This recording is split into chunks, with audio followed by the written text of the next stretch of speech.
ফেসবুকে একটি মেয়ের পাল্লায় পড়ে নষ্ট হয়ে যায় একটি ছেলের গল্প। বিশেষ করে গল্পটি এসএসসি এইচএসসি, তবে সবাই গল্পটি মনোযোগ দিয়ে শুনবেন। সবার জন্য ভিডিওটি শিক্ষামূলক। তাই চপচপে তেল ডান পাশকে কলেজের কম বেশি সবাই চিনেন। বরাবরই কলেজের মুখ উজ্জ্বল করে ভালো রেজাল্ট করে সে। যেমন আচার ব্যবহার তেমন বিলিয়ন স্টুডেন্ট। তবে তার পোশাক আশাক এবং ব্যবহার এই যুগের ছেলে মেয়েদের মতো না। কারণ অনেকেই তাকে খ্যাত নামে চিনেন, আর অনেকেই তাকে চিনেন না। যে সময় মতো কলেজে আসে, আবার সময় মতো কলেজ শেষ হলে সে বাড়িতে চলে যায়। তিনি যে সময়টি পায় সেই সময়টি বাদে আর সব সময় সে বই নিয়ে পড়তে থাকে। আর বন্ধু বান্ধবের আড্ডায় তাকে কখনো দেখাই যায়নি। ছেলে বন্ধু তেমন একটা নেই, আর মেয়েদের ধারের কাছে যায় না। সুজন এবার এসএসসি পরীক্ষা দিবে। তার মার অনেক স্বপ্ন ছেলে ভালো একটি রেজাল্ট করবে, আর স্কলারশিপ পেয়ে সে ভালো একটা হসপিটালে সে ভর্তি হবে। তারপর ভালো একটা ডক্টর হয়ে সে এলাকাবাসীকে সবাইকে ফ্রি চিকিৎসা দিবে। আর তাই মায়ের ইচ্ছা মতো সুজন ভালোভাবে লেখাপড়া করে। ফাইনাল পরীক্ষার বাকি আর মাত্র 5 মাস। সে তার একটি ফ্রেন্ডের কাছে শুনলো ফেসবুকে নাকি ভালো ভালো কলেজের ভালো ভালো টিচারের ভালো ভালো সাজেশন পাওয়া যায়। তারপর সুজন ঠিক করলো সে একটি ফোন কিনবে, ও ফেসবুক ইউজ করবে। সে তার মাকে বললো ফোন দিয়ে নাকি লেখাপড়া করা যায়। তারপর তার মা অনেকটা কষ্ট হলো তাকে সেই ফোনটি কিনে দেয়। আর কারণ ফোনটি দিয়ে তার ছেলে লেখাপড়া করবে, তারপরেও তার মা অনেকটা কষ্ট করে তাকে ফোনটি কিনে দেয়। তারপর দিন সুজন ফোনটি নিয়ে স্কুলে যায় এবং তার একটি বন্ধুকে বললো তাকে ফেসবুক অ্যাপসটি খুলে দিতে। আর তারপর সে ফেসবুক আইডিটি খুলে দেয় এবং ভালো ভালো সাজেশন আইডিতে তাকে লাইক করে দেয়। তারপর সাথে সাথে কিছু অন্য আইডিতেও লাইক দিয়ে দেয়, যেন সুজন আশেপাশের কিছু বিষয় জানতে পারে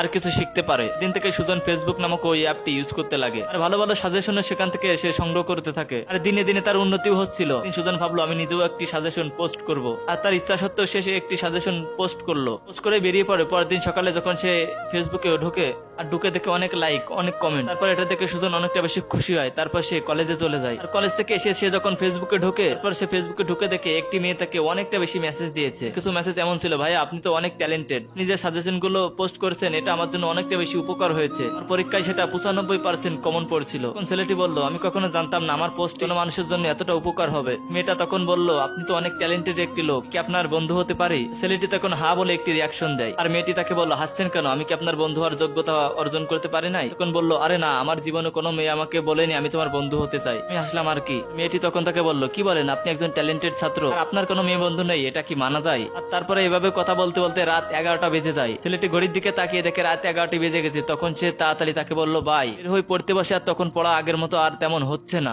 ওই মেয়েটি তখন মাথায় ঘুরপাক করছিল। তারপর পরের দিন ছেলেটি অনেক খুশি, তার একটি মেয়ে বন্ধু ছিল। তারপর তার সাথে প্রতিনিয়ত কথা বলে, দুষ্টু মিষ্টু কথা বলে। এই ছেলেটি ফার্স্ট বেঞ্চে গিয়ে বসতো, আর সে এখন একদম লাস্টে গিয়ে বসেন। মেয়েটি তাকে একটু পর পর মেসেজ দেন, আর সেটা রিপ্লাই দিতে অনেকেরই এটা নজর পড়ে যায়। টিচারদের নজরেও পড়ে, কিন্তু তাকে তেমন একটা কিছু বলে না, কারণ সে ভালো ছাত্র। তাই তার এমন পরিবর্তন দেখে তার একজন ক্লাস ফ্রেন্ড বলেন ভাই তুই একজন ভালো ছাত্র, এরকম করা ঠিক হচ্ছে না। একটা অপরিচিত মেয়ের সাথে কথা বলে যে সময়টা তুই নষ্ট করছিস, এই সময়টা নষ্ট করা তোর জন্য এখন মোটেই ঠিক না। কারণ আমাদের সামনে ফাইনাল পরীক্ষা, আর তোর মা তোকে নিয়ে কত স্বপ্ন দেখে, তোকে কত কষ্ট করে লেখাপড়া করাচ্ছে অন্যের বাড়ি কাজ করে, তুই এই জিনিসটা সবসময় মাথায় রাখিস। তখন সুজন ওই ছেলেটিকে বললো আমারটা নিয়ে তোর ভাবতে হবে না, তোরটা তুই ভাবে। কোন তার বন্ধুটি ওখান থেকে রাগ করে চলে আসলো, আর ভাবলো সামান্য একটি মেয়ের কারণে ও যে এরকম করছে, ওর এটা মোটেও ঠিক হচ্ছে না। জিসান তার বন্ধু হলে এই বিষয়ে অনেক আগে থেকে সে জানে, এই অভিজ্ঞতা তার অনেক আগে থেকেই জানা হয়েছে। তারপর জিসান এগুলো ছেড়ে দিয়ে সে লেখাপড়ায় মন দিয়েছে। সে জেনে গেছে এইসবের মধ্যে কিছুই নেই। পরীক্ষার আগে যেই ছেলেটি লেখাপড়ায় ব্যস্ত থাকতো, আজ সেই ছেলেটি পরীক্ষার আগে একটি মেয়ের সাথে কথা বলার জন্য অনেকটা বেশি ব্যস্ত। লেখাপড়ার মধ্যে তার একটুও মন নাই। কার আগের রাত্রিও সেই মেয়েটার সাথে সারা রাত কথা বললো, কোনো প্রস্তুতি ছাড়াই সে পরীক্ষা দিতে গেল। পরীক্ষার হলে জিসানকে ডাক দিয়ে বললো দেখতো ভাই এই প্রশ্নটা এত কঠিন কেন? জিসান তখন মনে মনে হাসছে আর বলছে আজকের প্রশ্নটি কঠিন হয়নি, আর তুই এই পরীক্ষায় প্রস্তুতি নেসনি, তুই তো সময় নষ্ট করেছিস ওই মেয়েটার পিছনে। তারপর তাদের পরীক্ষাটি শেষ হয়ে গেল, আর সুজন দিন রাত এভাবে ওই মেয়েটির সাথে কথা বলে। যেদিন রেজাল্ট দিবে, সুজনের মা সেদিন অনেক কষ্ট করে টাকা গুছালো, বাসীকে মিষ্টি খাওয়াবে, তার ছেলে ভালো একটি রেজাল্ট করবে সে অনেক আগে থেকেই জানতো। বরাবরই সে ভালো রেজাল্ট করে আসছে। তারপর রেজাল্টের দিন সুজন রেজাল্ট আনতে গেল। তারপর অনেকটা খোঁজাখুঁজির পর দেখলো রেজাল্টের ওখানে তার নামটি নাই। খোঁজাখুঁজির পরেও তার নামটি সে খুঁজে পেল না। তারপর জিসানকে দেখলো, তারাও দুজনে খোঁজাখুঁজি করে পর বুঝলো সে ফেল করেছে, তাও আবার 3 সাবজেক্টে। এটা দেখার পর তার মাথায় আকাশ ভেঙে পড়লো। সে আর বাড়িতে গেল না, অনেকটা রাত হয়ে গেছিল। তারপর সে বাড়িতে গেল, গিয়ে দেখলো তার মা তার জন্য অপেক্ষায় বসে আছে। সে গিয়ে বলবে রেজাল্ট ভালো হয়েছে, আর তারপর তার মা পুরো গ্রামের মানুষকে মিষ্টি খাওয়াবে। তখন গিয়ে তার মাকে বললো মা আমি পাশ করতে পারিনি, আমি তোমার স্বপ্ন পূরণ করতে পারিনি। আর এটা শোনার পরই তার মা অজ্ঞান হয়ে গেল।